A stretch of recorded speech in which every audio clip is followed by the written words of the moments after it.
une pièce écrite par William Diem. Personnages, Alfred Sisley, Camille Pissarro et un serveur. À Paris, lundi 3 juillet 1871, au café Gerbois. Alfred Sisley est assis à une table. Le garçon entre avec un verre de vin rouge. Bon après-midi, Alexandre. Bon après-midi, monsieur Sisley. Sans autre mot, le garçon pose le verre de vin sur la table de Sisley. Merci. Monsieur Sisley, monsieur Gerbois vous demande si vous n'auriez pas 1 ou 2 francs à mettre sur votre compte. Pas aujourd'hui, Alexandre. Comme d'habitude. Oui, comme d'habitude. Des nouvelles de mes amis? Pas depuis une semaine, quand monsieur Manet est passé. Oui, le jour où j'ai été malade. Tant pis. Alors j'attends. Le garçon sort, et Sisley ouvre un journal et se met à lire. Camille Pissarro entre. Sisley l'entend, se retourne et se met debout, joyeux. Camille Pissarro. Alfred Sisley. Enfin! Quel plaisir de vous voir. Venez, mon ami. Garçon, un verre. Avec plaisir. Ils s'embrassent. Pissarro prend une chaise. Le garçon arrive avec le vin. Bienvenue, monsieur Pissarro. Ça fait longtemps. Oui, merci. Le garçon les sert, puis sort. Je suis ravi de vous voir. Et moi de même. Je n'ai pas entendu un mot de vous depuis... Oui, depuis l'automne. La guerre. Mais le soleil se lève aujourd'hui, mon ami. C'est bien vrai. Trinquons. Oui, À nous, Alfred. Et à la lumière. à nous et à la lumière. Il trinque. Je suis arrivé de Londres samedi. Vous êtes chez vous? Oui. Quel désastre. Le saviez-vous? Non, pas vraiment. J'ai toujours craint que quelque chose soit arrivé, mais je n'aurais jamais pu imaginer le degré de saleté que pouvaient faire ces cochons de Prussiens. Vous n'êtes pas le seul. Des chiens. Ils ont saccagé ma maison et mon atelier. J'ai tout perdu. Détruit ou volé. Mes meubles, mes livres, mes tableaux. 1500, y compris ceux que Monet m'avait laissés. Des tableaux de Monet? Oui, il m'en avait laissé une trentaine. Il a cru que les briques de ma maison de la route de Versailles étaient une protection suffisante. Mais non. Non. Ils ont transformé la maison et l'atelier en étable et en abattoir. Ils ont abattu des cochons et des moutons qu'ils avaient réquisitionnés et ils ont emballé la viande avec mes toiles. La puanteur du sang et des abats continue de suinter de nos murs. Julie et Lucien se sont mis au nettoyage, mais la remise en état va prendre du temps. Ils ont utilisé mes tableaux comme serpillières. Ils les ont étalés sur la boue pour épargner leurs bottes. Merde, hein. Ça aussi. Ils ont découpé l'étoile où j'avais mis toute mon âme pour s'essuyer le cul. Les Prussiens sont des porcs sans éducation, sans humanité. S'ils avaient volé mon art pour en faire cadeau à leurs femmes, j'aurais compris. Mais ils ne pensaient pas plus à nous qu'aux fourmis du jardin. 1000 tableaux? 1500. Tout est parti, sauf une poignée. Une voisine en a sauvé 40, juste après que les Huns aient forcé les portes. Elle a pris un gros risque. Vous ne pouviez pas leur parler, ils ne connaissaient pas la langue, et ils ont agi comme des conquérants, pas des occupants. Oui, c'étaient des conquérants. Mais ma voisine ressentait une dette envers moi. J'avais sauvé sa fille cadette après une chute, alors elle s'est faufilée une nuit et a pris tout ce qu'elle pouvait porter. Aucun de ceux de Monet? Non, et je suis désolé pour lui. L'étoile qu'elle a sauvée était assez récente, principalement des vues de Louvciennes le matin. Au moins, vous avez une bonne voisine. Elle était peut-être une exception. Elle a vu de nombreuses femmes du coin porter des tabliers qui étaient faits de mes tableaux. Et je soupçonne qu'un voisin a sauvé sa propre remise en proposant ma maison fermée comme abattoir. Je savais bien que les Boches avaient beaucoup pillé à Louvciennes, et peut-être encore plus à Bougival où j'étais. Tous mes tableaux y sont passés, et mon matériel. Le propriétaire de la maison que nous avons louée pour l'été m'a dit qu'elle avait été complètement vidée par les Boches, comme presque toutes les maisons à Bougival. Fils de putain. Mais je ne l'ai pas encore vu de mes yeux. Je ne suis pas sorti de Paris depuis que nous sommes arrivés, le 24 octobre. Aussi tard que cela. Oui, mon départ tardif fait la différence entre nos histoires. Là où tu as eu de la malchance, pour moi, c'était de ma faute. J'en ai pleuré presque tout l'hiver. Comment cela? Quand les nouvelles de la perte de Sedan sont arrivées, cela a été la confusion. Plusieurs voisins sont partis en catastrophe et d'autres ont dû choisir de rester. J'ai hésité à partir en Angleterre chez mon père. Mais il m'a écrit de ne pas compter sur lui. Vous saviez qu'il n'acceptait pas ma famille, mais il y avait encore autre chose. Donc moi, j'ai pensé que c'était plus sûr de rester dans la maison. Les journées étaient magnifiques début septembre, et j'ai pensé que je pourrais continuer à travailler. Quand notre armée a cassé les ponts vers Croissy pour bloquer les Prussiens, on a repris espoir. Mais quand 3000 soldats sont arrivés avec leurs ponts-bateaux le 19 septembre, tout le monde a pris peur. Bien sûr, de nombreux autres résidents ont fui à ce moment-là, y compris les élus. Mais nous sommes restés. Nos enfants sont petits et je croyais que c'était plus sûr de rester calme sous une occupation. Avec ma nationalité anglaise, je n'étais l'ennemi de personne. Je me croyais en dehors de la guerre avec Bismarck. En fait, je m'imaginais que je pourrais continuer à peindre pendant ces beaux jours, mais la première fois que je suis sorti avec mon matériel, un soldat m'a ordonné de faire demi-tour. Les résidents qui restaient se sont réunis. Ils ont élu un bon gars comme maire. Et tout se passait assez bien avec les soldats jusqu'à ce qu'un jardinier commence à couper leur ligne de télégraphe vers Versailles. Il l'a coupée 3 fois.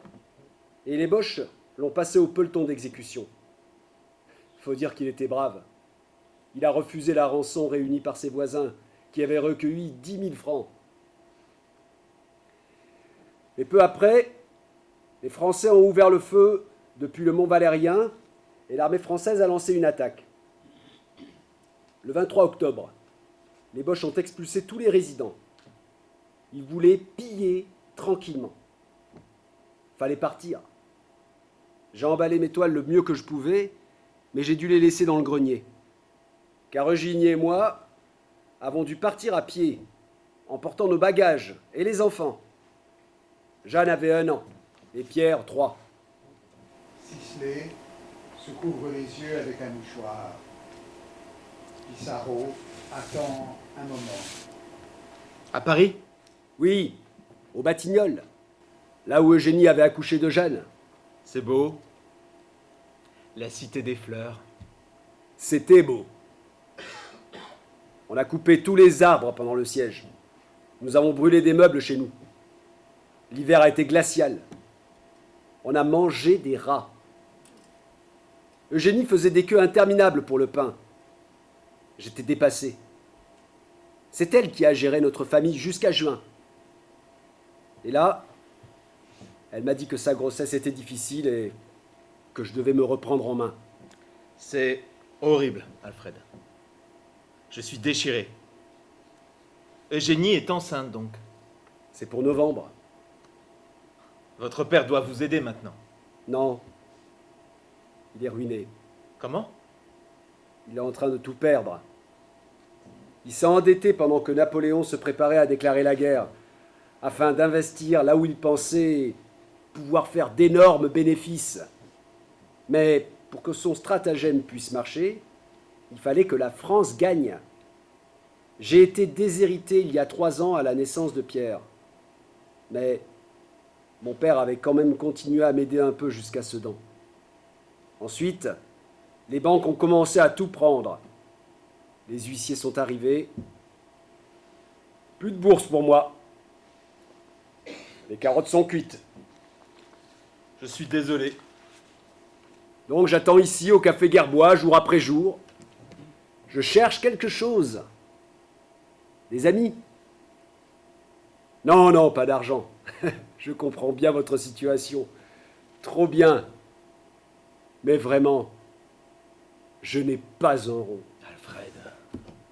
Pour la Cité des Fleurs, on nous a acceptés parce que j'ai toujours payé mes dettes.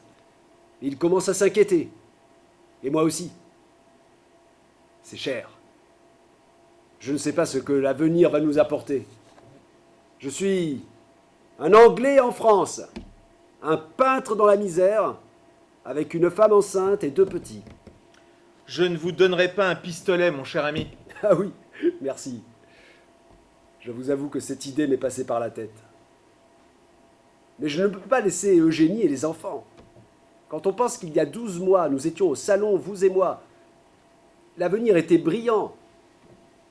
Rien n'est plus pareil. Mais si, nous sommes encore vivants. Pas Basile. Oui, c'est vrai. Mort pour la France. Sisley balaie la table de son bras dans une réaction émotionnelle, faisant tomber un verre.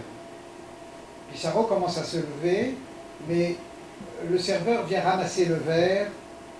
Sisley tient sa tête dans ses mains. Oh, ce n'est pas grave, j'en apporte un autre. Merci. Le garçon sort et revient avec un autre verre pour Sisley. Besoin d'autre chose? Non, merci, pas maintenant. Le garçon sort. Je suis désolé. Basile. Nous étions les intransigeants, nous 4. Basile, et Monet, et Renoir, et moi, des élèves de Glaire. Nous avons suivi Monet quand il a décidé de s'en aller, pour faire mieux ailleurs. Mon Dieu, nous étions si souvent ensemble. Basile voulait faire un tableau de nous deux, Eugénie et moi. Basile était parmi les 1000 soldats français tués à Beaune-la-Rolande, dans le Loiret. Une boucherie. Les journaux londoniens ont écrit que la perte de cette bataille était la perte de la guerre et que Paris était condamné. Nous étions condamnés. Savez-vous comment il est mort? Non. Son père a écrit à Monet, à Londres. Monet y était aussi? Je vous dirai. Son père a eu des lettres quotidiennes de notre ami. Quand elles se sont arrêtées, il a cherché pourquoi. Comme sénateur, il pouvait le faire, mais Basile n'était pas parmi les morts, ni parmi les prisonniers. Il est venu de Montpellier pour le chercher. Et après 10 jours, il a trouvé le corps de son fils sous la neige, une balle dans le ventre et une autre dans le bras.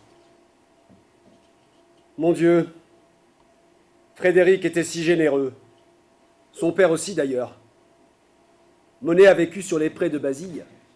Ces deux-là, ils ignoraient leurs différences de classe. Ils travaillaient ensemble, en s'entraidant. C'est tout. C'est comme moi avec Eugénie. Et c'est comme moi avec Julie. Ma mère ne me pardonne pas d'avoir choisi sa femme de chambre comme l'amour de ma vie. C'est quand même grâce à elle que nous avons passé l'hiver en Angleterre, là où elle vit maintenant. Mais elle n'a jamais réussi à accepter Julie comme bru. Donc, vous étiez réfugié à Londres. Oui, mais pas tout de suite. J'ai d'abord quitté Louvciennes pour la ferme d'un ami en Bretagne, où Julie a accouché. Mais notre petite fille est morte en novembre, infectée par sa nourrice. Et je me suis senti complètement écrasé. Mes condoléances, Camille. Nous ne pouvions plus rester. J'ai fait appel à ma mère et elle nous a invités. Nous avions une maison à Norwood, qui est reliée à Londres par un nouveau chemin de fer. Nous sommes arrivés en décembre et j'ai pu me remettre au travail. Quelle chance. J'ai peint les paysages de Norwood et de Sydenham, juste à côté. Quel soulagement de recommencer à travailler. Notre petit Lucien était aux anges aussi. Il a appris un peu d'anglais avec des camarades de jeu. Quant à Julie, elle détestait l'Angleterre. Elle restait à la maison quand je rendais visite à ma mère avec Lucien. Elle ne parlait pas la langue et ne pouvait même pas marchander au marché. Mais je peux vous dire une chose, Alfred. Finalement, elle a été très heureuse d'avoir passé ces mois au pays de Constable. Ah oui? Oui. Nous nous sommes mariés il y a 2 semaines, à Londres. Félicitations. C'est merveilleux. On boit? Ils vident leur verre. Donc votre mère a fini par donner son accord. Pas exactement. Un jour, elle m'a dit que nous devrions nous marier. C'était vraiment une surprise. Je suppose que certaines de ses amies ont fait des remarques. Après, alors j'ai tout arrangé, mais à la fin, elle n'est pas venue au mariage. Elle déteste que j'ai épousé son ancienne bonne. Tout comme vous, j'ai épousé une femme magnifique et compétente. Elle s'occupe de moi et de Lucien, et maintenant que nous sommes mariés, je m'attends à voir beaucoup d'autres petits Pissarro venir au monde. Julie est enceinte pour novembre également. Eugénie et Julie. Garçon! Le garçon entre, Sisley montre les verres vides. Le garçon va chercher une bouteille et remplit les verres. Voilà, messieurs. Merci. Il faut trinquer. Le garçon sort. À nos femmes. À nos femmes. Ils boivent.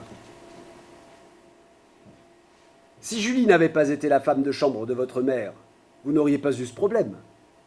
Elle est quand même la fille d'un vigneron. Vous auriez pu peindre un beau paysage de son vignoble en ajoutant un château. Si vous aviez montré cela à votre mère. Mais même avec un château, Julie n'aurait pas été juive. Et si elle n'avait pas travaillé pour ma mère, je ne l'aurais jamais rencontrée. Et vous avez raison, Julie aurait fait meilleure impression si ma mère avait pensé qu'elle venait de l'aristocratie. Les impressions créent des sentiments plus forts que les faits. Vous avez raison. Et comment s'est passé votre mariage? C'était minuscule. Nous avons prononcé nos vœux dans une petite chapelle française à Croydon le 14 juin. Nos témoins étaient des expatriés qui avaient fui la commune. Nous les connaissions à peine. Nous avons en commun de choisir des femmes qui sont peu appréciées par nos parents. Alfred, laissez-moi commander de quoi manger. J'ai d'autres nouvelles à partager. Sisley opine de la tête. Comment s'appelle le garçon? Alexandre. Alexandre, avez-vous du pain? Depuis les coulisses. Un moment. Sisley et Pissarro se regardent. Un silence. Le garçon entre avec un bout de vieux pain. Il n'y a que ça, monsieur Pissarro, et il est bien rassis. Ça ira, nous avons une faim de loup. Le garçon met le pain sur la table. Merci. Le garçon sort. C'est mangeable si vous le trempez dans le vin. Alors allons-y. Ils brisent le pain, le trempent, ils mangent et boivent pendant leur conversation. Mon ami, j'ai également des bonnes nouvelles artistiques de Londres. Ah oui? Monet et moi avons rencontré un homme qui achète des tableaux avec l'idée de les vendre plus tard et plus cher. Et alors? Et il a acheté quelques tableaux que nous venions de faire. C'est incroyable. Monet est arrivé à Londres en septembre et il s'est remis à travailler comme d'habitude, sans répit. Il adorait la Tamise et les monuments et le brouillard. Connaissez-vous Daubigny? Je connais son travail, plutôt école Barbizon. C'est ça. Daubigny était également en Angleterre. Un jour, il a rencontré Monet qui se plaignait des Anglais qui ne lui avaient rien acheté. Daubigny lui a dit « Il vous faut une galerie ». Il a guidé Monet à la German Gallery de New Bond Street et l'a présenté au marchand Paul Durand-Ruel. Durand-Ruel a été enthousiasmé par la modernité de ses peintures. Des paysages. Oui, et il en a acheté plusieurs. Quelle chance! En janvier, j'avais entendu parler de l'exposition des artistes français à cette galerie. Durand-Ruel n'était pas là le jour où je l'ai visité, mais j'ai laissé un tableau, une perspective d'une rue de Norwood. Le lendemain, j'ai reçu une lettre. Votre tableau est charmant, dites-moi votre prix. Et il a ajouté, votre ami Monet a demandé votre adresse. Il habite à One Bath Place, Kensington. Donc j'ai rencontré Monet et tous les deux, nous avons vendu plusieurs tableaux. Il aime ce que vous faites? Ce que nous faisons. Il pousse l'art moderne, il comprend notre vision d'un monde actuel, un monde de lumière. J'ai tout raté, il fallait aller à Londres. Pas forcément. Durand-Ruel est français. Il était à Londres parce qu'on ne vend plus dans une ville assiégée. Il a ouvert une autre galerie à Bruxelles et celle de Londres. Mais il est revenu ici, après la trêve, pour reconstituer sa galerie mère, rue Laffitte. Vous croyez? Que voulez-vous faire, Alfred? Vous mettre aux affaires, aider votre père? Impossible. C'est fini pour mon père. Et je n'ai aucune aptitude pour le commerce. Bien sûr que c'est impossible, parce que vous êtes un artiste, un peintre. C'est vrai. Je veux peindre la France telle qu'elle est. Sa lumière. Mais j'ai tout perdu. J'ai 30 ans et c'est comme si je n'avais rien fait. Mais si, vous avez des amis, un style à vous, et même des succès au salon. Où se trouvent aujourd'hui vos tableaux du canal Saint-Martin, du salon 70? C'est vrai, il n'était pas avec moi à Bougival. Et ceux que vous avez donnés aux amis? Les deux dont vous m'aviez fait cadeau sont partis avec les miens, mais ceux que vous avez donnés à Renoir, à Monet ou à d'autres? C'est vrai, ils doivent traîner quelque part. Donc vous n'êtes pas invisible. Et vous avez déjà commencé à laisser votre marque dans ce monde. Camille, je suis aussi ruiné que mon père, même encore plus. Je n'ai que quelques pinceaux et même pas un chevalet. Vous n'êtes pas plus ruiné qu'aucun de nous. Vous avez vos pinceaux, vous avez votre vision. Oui, mais... Pas de mais. Vous devez continuer à peindre. C'est ce que je fais. J'essaye de peindre 5 scènes par semaine. Je suis ici à Paris aujourd'hui pour acheter de la quincaillerie pour la maison et renouveler mes couleurs primaires. Vous êtes l'un des meilleurs d'entre nous, Alfred. Si j'étais un grand bourgeois, j'aurais déjà une douzaine de vos paysages sur les murs de mon salon. Je suis passionné d'art. Mais j'étais aidé par mon père et ce n'était pas mon gagne-pain. Je n'avais presque rien vendu. Et jamais pour plus de 50 francs. Comment continuer à présent? Il faut recommencer. Mais comment? D'abord, vous devez me rendre visite à Louvciennes. J'ai un chevalet et du matériel méprisé par les Prussiens que vous pouvez utiliser. Qui vous fournit vos couleurs et vos toiles? Allez les voir et achetez avec le crédit de votre sourire. Je ne sais pas. Nous devrons bientôt quitter les Batignolles. Excellent! C'est une autre raison de venir me voir. Louvciennes n'est pas cher. Les parents de Renoir y vivent et vous savez comme ils sont pauvres. De plus, après les pillages, beaucoup de maisons sont disponibles à très bas prix. C'est possible. Nous avons aimé Bougival. Trop aimé pour finir. C'est tellement beau. Les boucles de la Seine et ses îles. Mais comment vivre comme peintre? Vous pouvez faire comme Monet et peindre des enseignes de magasins pour survivre. Vous pouvez peindre des portraits pour les bourgeois. Vous pouvez faire comme moi et peindre tant de paysages qui vous permettront de vivre simplement, même si vous ne les vendez pas cher. Vous travaillez dehors, vous n'avez pas besoin d'atelier. Je ne sais pas. Connaissez-vous le critique Théodore Duret? Un peu. Allons le voir. Allez le voir. Duret a écrit que notre approche de la peinture représente l'avenir. Manet m'a dit qu'avant l'arrivée des Prussiens, il est allé cacher ses meilleurs tableaux dans la cave de Duret. Donc, Duret est dans notre camp. Quand vous avez quelque chose à vendre, il peut l'acheter pour 50 francs. Ce n'est pas beaucoup, mais c'est de l'argent. Et c'est ce qu'un critique peut payer. Ce n'est pas si simple. Vous n'aurez qu'à vivre à bon marché. Essayez Louvciennes. Venez me voir demain après-midi, je vous ferai faire un tour. D'accord, Camille. Je le ferai. Je vous rendrai visite demain. Quand vous aurez plusieurs tableaux que vous aimez, je vous présenterai à Durand-Ruel. Croyez-vous qu'il puisse faire pour moi ce qu'il a fait pour vous et Monet? C'est possible. Il parle de son désir de voir l'art en France se moderniser et il soutient les artistes qui lui plaisent. Il est monarchiste, hein, mais j'ai appris qu'il défend même Courbet qui est communard. Et il n'ignore pas que je suis anarchiste, mais c'est l'art qui m'intéresse, pas les idées politiques des artistes. Camille, vous êtes comme un grand frère. Je suis assis ici, misérable, pauvre comme une souris d'église, et vous me redonnez une lueur d'espoir dans ma vie désespérée. Vous avez un don formidable. Un jour, tout le monde le saura. J'espère que ce jour viendra bientôt. Les ciels que vous peignez sont vivants. Reconstruisez votre vie dès maintenant. Je paierai le vin aujourd'hui. Merci, mon ami. Merci. Je rentre chez moi et je parlerai à Eugénie. Je crois qu'elle va retrouver le sourire en me voyant plus gai, avec plus d'entrain. À demain. À demain. Sisley et Pissarro se lèvent et se serrent la main. Sisley sort. Pissarro se rassoit, songeur. Un temps. Le garçon entre. C'était agréable de revoir des peintres ensemble, monsieur Pissarro. Oui. Merci. Je vais payer le vin et le pain d'aujourd'hui. Ça plaira à monsieur Gerbois. Monsieur Sisley, Alfred Sisley est un très bon artiste. Probablement le meilleur de nous autres paysagistes.